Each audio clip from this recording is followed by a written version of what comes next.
The sun over San Patricio wasn't a friend, it was a brass hammer, driving the heat into the baked clay and cracked adobe. Dust, the eternal shroud of the New Mexico territory, clung to everything. The swinging doors of the saloon, the skeletal mesquite trees, and the very breath in a man's lungs. The year was 1878, and law here was measured not by statutes, but by the weight of a man's Colt peacemaker. The town was usually dead by mid-afternoon, save for the drone of flies and the distant rhythmic clop-clop of unseen hooves. But today, the silence felt brittle, like dried bone ready to snap. Sheriff Silas Thorne, a man whose mustache was as thick as his cruelty, had made sure of that silence just hours before. He'd executed Thomas Turner, a farmer whose only crime was refusing Thorne's inflated protection fee right there in the dusty town square. Billy the Kid, William H. Bonney, rode into this suffocating stillness not as a conqueror, but as a shadow passing through. He was younger than the legend suggested, lean and wired, his eyes the startling cold blue of glacial ice, perpetually scanning the horizon. His Winchester, oiled and ready, rested across the saddle pommel of his paint pony. The Kid was passing through, chasing rumors of a payroll shipment east, but the unnatural quiet of San Patricio snagged his attention like a burr on wool. The air tasted metallic, a scent he knew too well, fresh gunpowder and spilled life. He stopped at the edge of the square. The town's few residents, a handful of shopkeepers and frightened wives, were bolted behind shuttered windows. Only two things commanded the plaza: the blistering sun and a rough-hewn wooden cart. In that cart lay a corpse, covered only by a filthy, stained sackcloth. And straining against the weight, his thin frame silhouetted against the white glare, was a boy. The boy, no older than 13, moved with a horrifying, unnatural gait. One leg dragged uselessly, the other seemed barely capable of bearing weight. He was tied to the cart with frayed rope, using his upper body strength to pull the dead weight of his father across the scorched earth, aiming for the meager shade of the blacksmith's closed shop. Every inch was a brutal negotiation between his shredded hands and the splintered wood. Billy dismounted, the jingle of his spurs cutting the quiet like a thrown knife. He didn't draw. This wasn't a fight, it was an autopsy of the town's soul. The boy, Eli, didn't look up until the shadow of Billy's Stetson fell over him. He stopped pulling, his breath ragged, tasting of alkali, dust, and despair. His eyes, red-rimmed and fiercely determined, rose to meet the outlaw's gaze. "You best move along, mister," Eli rasped, his voice thin but edged with defiance.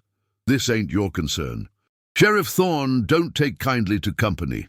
Billy stepped closer, his gaze sweeping from the boy's crippled legs to the outline of the body beneath the sack.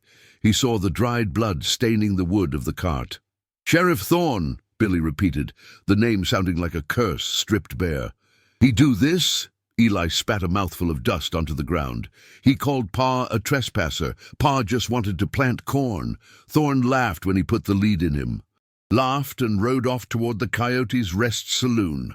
The Kid knelt, ignoring the protest from his own stiff joints. He gently, almost hesitantly, pulled back the sackcloth just enough to confirm what he already knew. Thomas Turner was beyond help. Billy's cold blue eyes, usually calculating, narrowed with a genuine consuming fury. This wasn't about cattle or stolen gold. This was an insult to the very code of the West, no matter how warped that code might be. "Why you pullin' him, son?" Billy asked, his voice dropping to a low, resonant murmur that carried authority without needing to shout. "The desert'll take him soon enough." Eli's face crumpled, but the tears never fell. "The desert won't take him before I give him a proper stone to rest under. I'm taking him to Blackwater Creek. Folks there said they'd help. But it's a long walk, mister, and I ain't much for walking these days." A long, tense silence followed, broken only by the sound of the wind beginning to pick up, swirling dust devils into brief, frantic dances across the square. Billy looked at the sheer, impossible will radiating from this broken child. It mirrored a fierce, destructive impulse Billy himself understood deeply. A man wronged is a weapon forged. Billy stood up, his silhouette darkening the boy. He reached inside his coat, not for his pistol, but for a heavy silver flask. He offered it. "Take a pull, Eli. This ain't much for thirst, but it'll quiet the shaking." Eli hesitated, then snatched the flask, his relief barely masked. He drank deep, the cheap whiskey burning a temporary path down his throat. When he handed it back, Billy wiped the rim with his thumb. Thorn is a vulture, preying on ground feeders. Vultures gotta be plucked. He tucked the flask away, his hand instinctively resting on the grip of his Colt. "I'll see your father gets the stone he deserves, Eli. And Thorn gets the judgment." Eli looked up, hope blossoming dangerously in his wounded eyes. "You mean you'll bring him to justice?" Billy met his gaze, the promise cold and absolute. "I mean the sun won't set on San Patricio again with that dog wearing a badge. You stay put. Don't talk to no one, especially the folks in the livery. They got eyes everywhere." A sudden, sharp sound, the squeak of a rusty hinge from the second-floor window of the Coyote's Rest, cut through the moment. Billy's head snapped up. The blue in his eyes turned to chips of frozen steel. He saw it, a flicker of movement, a glint of reflected light, too slow for an accident, too deliberate for a stray breeze. Giveaway. Billy slowly reached for the Winchester. "Looks like Thorn already sent a dog to guard the scent, boy. You hear that hinge creak? That ain't the wind, partner. That's a whisper saying you talk too loud." The kid didn't wait. With a fluid movement that belied his reputation for recklessness, he lifted Eli carefully from the cart, ignoring the boy's sharp intake of breath as his injured leg shifted. He slung the boy over his shoulder, a dead weight that suddenly felt terribly fragile, and remounted in a single practiced motion. "Hold tight, son. We're moving out of the noon sun." He spurred the paint pony, heading not toward the open desert, but toward the cluster of low, forgotten corrals behind the blacksmith shop. The town remained silent, but the tension was now a physical presence, a tightening in the chest. They passed the livery, and Billy caught the eye of the stable hand, a nervous, wiry man named Jed. Jed's face was pale beneath the grime, his look confirming Billy's suspicion. In the relative gloom of the abandoned stock pen, Billy lowered Eli gently into a trough of stale rainwater. The boy splashed weakly, gasping. "Talk to me, Jed," Billy commanded, wheeling his pony toward the stable boy, who had followed them at a distance. "Who's watching the town? I saw a reflection from the Coyote's Rest." Jed wrung his hands, his eyes darting toward the saloon, which sat like a malevolent wooden beast at the heart of the square. "Two of 'em, Mr. Bonney. Hired muscle. They ain't official deputies, but they got Thorn's silver. They ain't left the saloon since the shooting. They been watching the Turner place, and anyone who gets near it." "And the sheriff?" Billy asked, his voice dangerously soft. "Sheriff Thorn rode out half an hour ago, said he was securing the border. But he took his best man, Garrick. They headed toward the old Spanish pass." Billy nodded, the information slotting neatly into place. Thorn was running scared, trying to get an early lead or maybe meet up with reinforcements. Garrick was the first target, the one who would know Thorn's true intentions. The kid gathered his gang members in a hidden, rocky alcove a mile outside San Patricio, a rendezvous point known only to his trusted few. There was Doc Holliday, a lean, coughing man whose wit was sharper than his Bowie knife. Tom O'Folliard, a loyal giant whose shotgun was his second shadow. And Curly Bill Brocious, a dark-eyed veteran of a dozen skirmishes, always assessing angles. The fire was small, the smoke carefully directed low against the wind. Eli sat near the heat, wrapped in a spare blanket, watching the legendary outlaws circle like wolves. "The mark is Sheriff Silas Thorn," Billy began, tracing a map in the dirt with the tip of his boot heel. "He killed a farmer named Turner in cold blood in front of his crippled boy. The boy dragged the corpse across town to draw attention. That's a gutsy piece of work, and I respect it. It means we got an audience and Thorn's got hired guns." Doc Holliday took a slow drag from a hand-rolled cigarette, the ember glowing orange in the twilight. So, a moral quandary wrapped in a bounty. Thorne's a cheap thief, not a legendary villain. Why the big play, Billy? Billy looked directly at Doc, his face illuminated by the firelight, making his features appear carved from stone. Because the silence in that town was rot, Doc. Thorne thinks the frontier is his personal larder. If we let a cripple drag his dead father through the dust and get nothing for it, then we are just buzzards, waiting for the next kill. We ain't buzzards. We're the ones who decide who gets buried clean. Tom O'Folliard shifted his weight, his shotgun resting across his knees. So, the play. Thorne's gone toward the pass. We got 2 hired hands left in the saloon. Rough dogs, I hear. We hit the dogs first, Billy decided, his voice gaining that charismatic magnetic edge that convinced men to follow him into hell. They are Thorne's eyes and ears here. We take them quiet or we take them loud, but they stop talking to the sheriff. Curly Bill, you and Doc circle the Coyote's Rest. Use the shadows of the outhouses for cover. I want the saloon empty by the first bell. Curly Bill grunted, a sound of agreement. And the boy? Eli. Billy looked over at the small figure. He stays here with Tom. Tom, you're his guard. No one gets within a half-mile of this camp. If Thorne doubles back, you make sure the boy gets clear on the pony toward the mesas. Survival first, vengeance second. Doc Holliday rose, stretching his gaunt frame. An excellent night's work, I dare say. A bit of catharsis before the daylight runs us ragged. The plan was set. Neutralize the local enforcers, cut Thorne off from his intelligence, and then pursue the sheriff and Garrick into the pass. As the group melted into the darkening landscape, Billy paused beside Eli one last time. He pressed a small, heavy object into the boy's hand. A gold piece, likely stolen, but now sanctified by purpose. When this is done, son, you get what you came for, and you leave this cursed dust. But until then, you listen to Tom. He's got a bigger heart than he lets on. Eli clutched the gold, the metal warm in his palm. Be safe, Billy. Billy nodded, pulling his bandana up over his nose.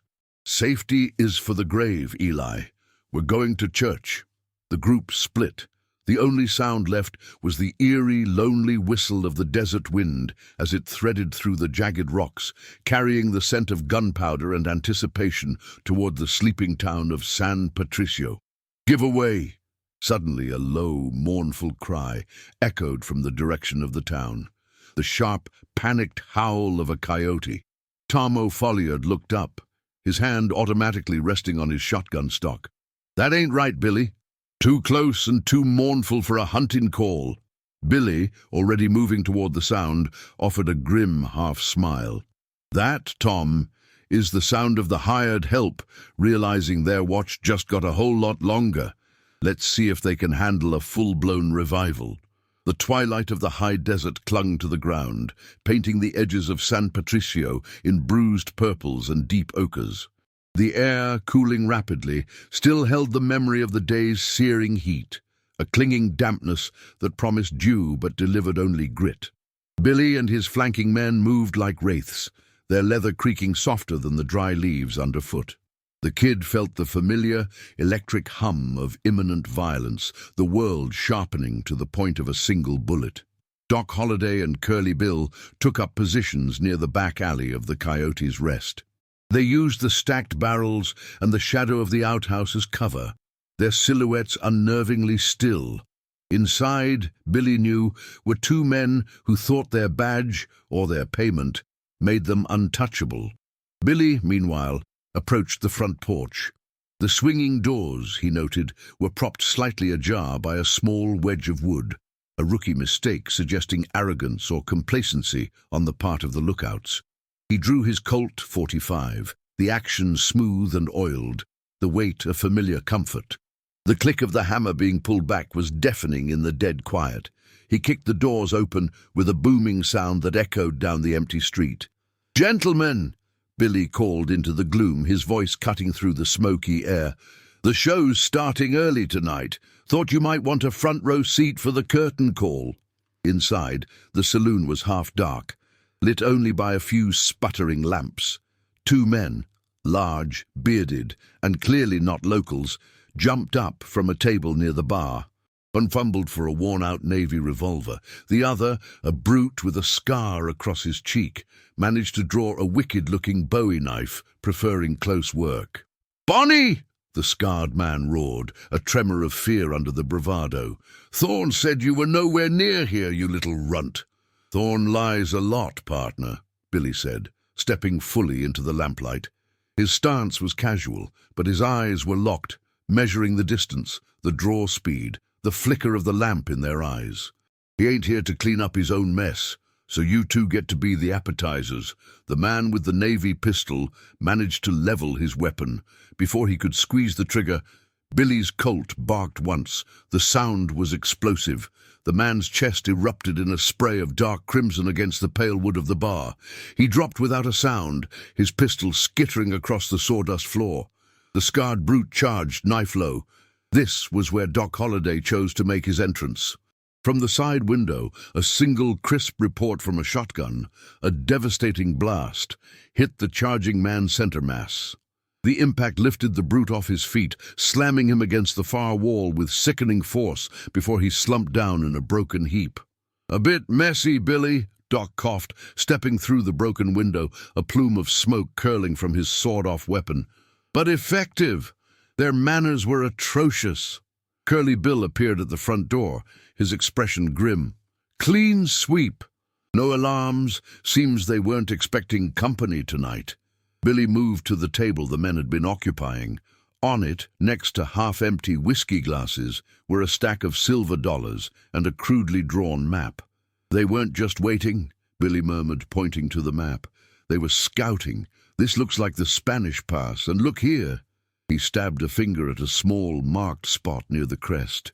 A cabin, likely where Thorne's holding up with Garrick. Doc Holliday leaned in, examining the map under the lamplight. "It's a natural choke point. Thorne plans to ambush anyone coming after him, not just us. He's expecting trouble, Billy, just not this kind of trouble." It was then that Curly Bill, moving to check the body of the scarred man, found something tucked inside his vest pocket, a small folded piece of parchment sealed with wax. "Hold on. This is a dispatch, Billy. Looks like it was meant for Thorne." Curly Bill carefully broke the seal. He unfolded the paper, his brow furrowing as he read the hurried script. "What is it, Bill?" Billy pressed. Curly Bill looked up, his usual stoicism replaced by a hard, flat realization. "It's from the telegraph office in Fort Sumner. Thorne sent this yesterday. It says they've got intel on an incoming shipment, not the payroll. Says they're expecting a large supply of dynamite to be delivered to the pass by a contact tomorrow morning." The atmosphere chilled instantly. Thorne wasn't just running from a murder, he was arming a position. "Dynamite?" Billy echoed, the implication massive and explosive.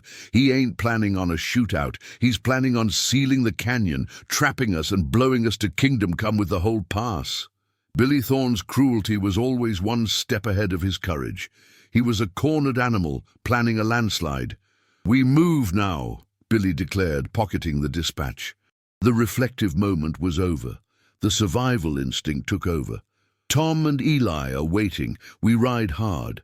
If Thorne sets that charge before dawn, we're trapped with no way out but back through the 2 hired guns we just sent to meet their maker." Doc Holliday, surprisingly energized, began reloading his scattergun. "Well, Billy, it seems we've traded a simple execution for a siege. A much more theatrical affair, I'd say."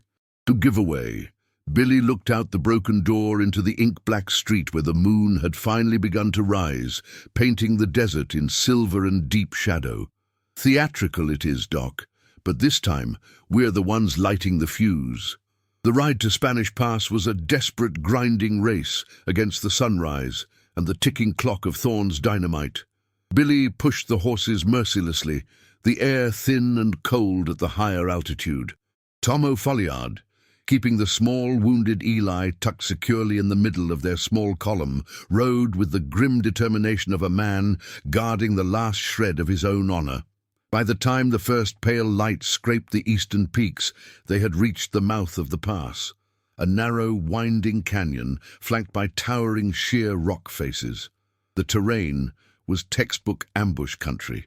"No sign of the dynamite delivery," Billy whispered, pulling his pony to a stop behind a cluster of scrub oak. "But look up there." He pointed with his chin toward a low-slung, fortified cabin perched precariously on an outcrop overlooking the main trail. "Thorn and Garrick, they're waiting for dawn, or maybe waiting for us to show our hand." "They got the high ground, Billy," Tom muttered, checking the load on his shotgun. "And likely a few more eyes we ain't seen." Billy smiled, a cold, predatory expression that sent a shiver down Tom's spine. "They got the high ground, Tom.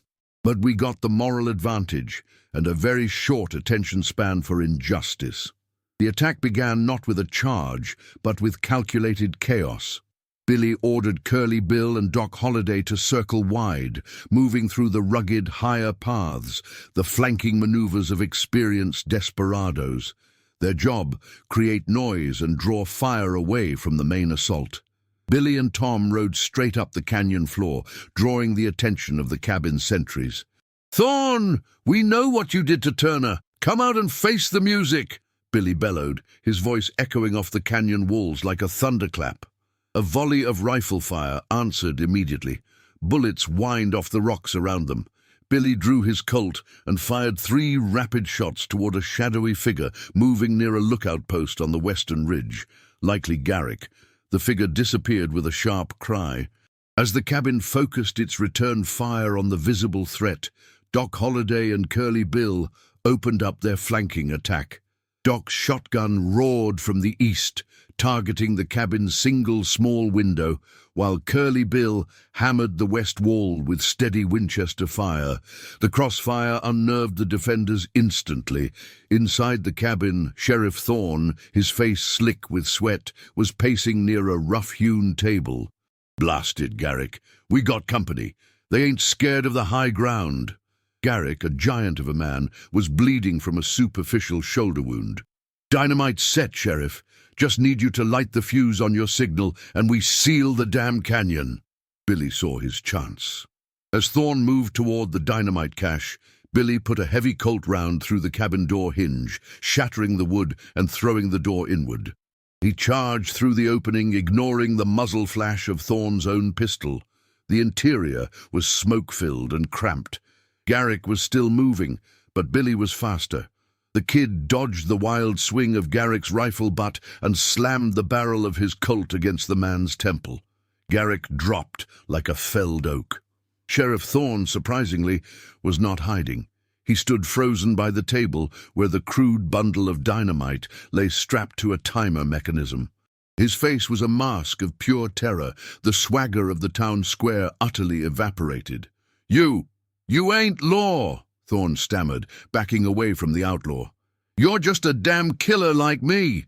Billy advanced slowly, his gun held steady, the muzzle almost touching the sheriff's chest. The air vibrated with tension. The only sound was the distant thud-thud of Doc and Curly Bill finishing their cleanup, and the heavy, rhythmic tick-tick-tick of the fuse timer. "You executed an innocent man in the sun, Sheriff. You laughed." Billy's voice was low, resonating with personal offense. "That ain't killing, Thorn. That's theft. You stole his chance. I'm here to balance the ledger." Thorn made a desperate last-second lunge for a derringer tucked in his belt. He never got it clear. Billy fired once. The shot was clean, centered, and final. Thorn pitched forward, his hand inches from the hidden weapon, falling over the table and sending the ticking dynamite bundle tumbling to the dirt floor. Billy immediately grabbed the bundle, his eyes locked on the rapidly burning fuse. He had seconds. He bolted from the cabin, screaming a warning. Doc Holliday and Curly Bill saw him coming and scrambled for cover. Billy didn't look for his horse. He ran toward the nearest deep fissure in the rock face, a place where the canyon floor plunged 20 feet into darkness. He threw the bundle with every ounce of strength he possessed, not down the trail, but into the fissure. The resulting explosion was deafening. The ground shuddered violently, a deep, visceral whump that sent a shockwave through the canyon. Dust, rock and debris erupted upward in a churning brown column against the rising sun. The blast sealed the deep fissure, but it left the canyon path open. Thorn's attempt to bury them had failed. Instead, he buried his own greed. Hours later, the sun was high and unforgiving again, but the air in San Patricio felt lighter. The vultures, sensing a change in the wind, had moved on. Billy, Tom, and Doc rode back into the square. Eli was waiting where they had left him, resting against the cool stone of the blacksmith's wall, Tom having kept vigil. He looked up, his face masked by dust, searching. Billy dismounted, his movements stiff but controlled.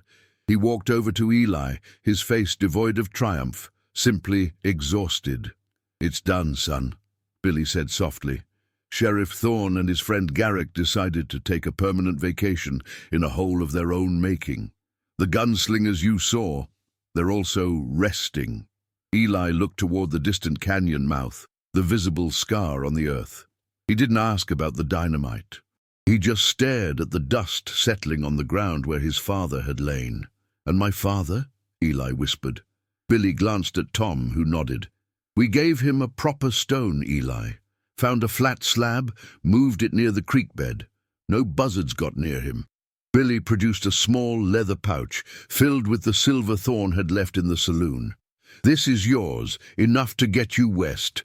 Find a place where the sun sets on something other than a grave." Eli clutched the pouch, then looked up at the famous outlaw, the man who had become the embodiment of the justice the law refused to deliver. "Thank you, Billy," the boy managed, his voice thick with an emotion too large for his small frame. Billy merely tipped his hat, the brim shielding his eyes. He swung back onto his pony. He wasn't a hero, he was a necessity, a storm that cleansed the land before moving on. "Don't thank me, son," Billy said, spurring his horse into a slow trot. "Thank the promise you made to the dust. That's the only kind of vow that sticks out here." And with the jingle of spurs and the steady beat of hooves, the legend of Billy the Kid and the wounded boy who dragged his father to him began to fade back into the shimmering heat haze of the New Mexico territory.